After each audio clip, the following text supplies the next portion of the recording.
Perek Mishna Aleph. This Perek discusses earthenware ovens.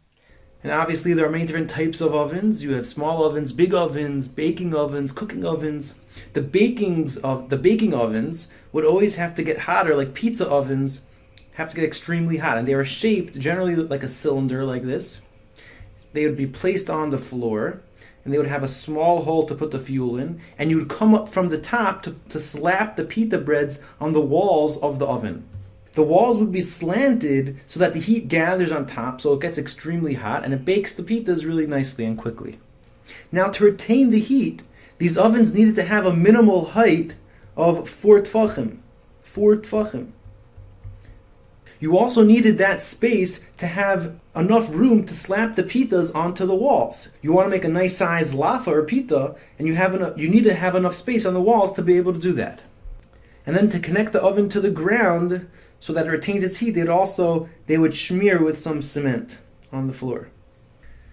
So again, we're going to have Reb Meir in the Mishnah that says that the minimal height has to be 4 tfachim. And even if you had a really, really big oven that was maybe 10 tfachim or 11 tfachim tall, and it breaks, as long as the remaining part of the oven has 4 tfachim, that's still going to be susceptible to tumah because it's functional. You still have enough space to cook your lafas.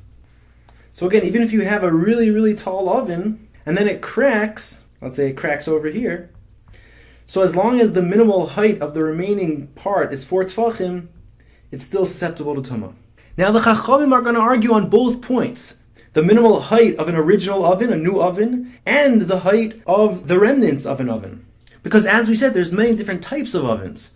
And although this type of oven needs 4 tfachim to retain the heat, but they used to have really small ovens that actually the little daughters would play with, and they would cook with their mothers on these really small ovens. And since these small little ovens were so narrow, so therefore it didn't need to be so tall to retain the heat. And therefore these toy ovens only needed to be 1 tefach tall. And the Chachamim also argued with the remnants of a tall oven. If you have a tall oven that got cracked, so again, Reb Meir said the remnant needs to be 4 tfachim. But the Chachamim say that even if it's less than 4 tfachim, if you have the majority of the original oven, it's still susceptible to tumah. So if the original oven was 7 tfachim, then even if it's less than 4 tfachim, if it's 3.6 tfachim, which is rove of 7, then it's still susceptible to tumah according to the Chachamim. Now, if the original oven was 9 tfachim, then anyways rove of it is more than 4 tfachim. But if the original oven was only 7 tfachim, then the majority of the oven is 3.6, which is less than 4, and even that, according to the Chachamim, is going to be susceptible to tumah. So let's read it inside. Taner, in a baking oven, tchiloso arba. The original height has to be 4 tfachim tall. Ushiyarav, and the remnants of a broken one, arba, also needs to be 4 tfachim tall. Divrei Rebbe Meir. These are the words of Rebbe Meir. The Chachamim omrim, and the Chachamim say, again, the Chachamim argue on both points, on the original oven and on the remnants of an oven. So first they're going to argue about the new oven. Bamed dvar mamurim, when do these words apply that you need 4 tfachim? Begadol. That's only on a wide oven, on a normal wide oven. Aval bekatan. But on the really narrow ovens, the ones that the daughters use to bake with, that only needs to be tchilaso if it's new, kol shehu, even if it's less, even if it's a minimal of 1 tefach. Kol shehu is lav dafka, it means 1 tefach. Even if it's 1 tefach, it will be makabel toma. And then regarding the remnants of an oven, they also argue, ushiyarav, and the remnants of an oven, rubo. Even if you have the majority of the original oven, it's still makabel toma. So if the original oven was 7 tfachim, so then even if you only have 3.6 tfachim left, it's still makabel toma because you have the majority of the original oven. Now the Mishnah goes on for another qualification that an oven needs to be susceptible to tumah. Mishiti gomer milachto. When the manufacturing of the oven is finished. In order for an oven to be makabel tumah, it has to be completely finished product. So a zehu gemar milachto. When is the manufacturing finished? So first let's explain that when they would bring home these ovens, they would cement them to the ground, as we said, and they would coat the ovens with a layer of clay, of tit, to retain the heat of the oven. And so they would plaster a thick layer of clay around the whole oven.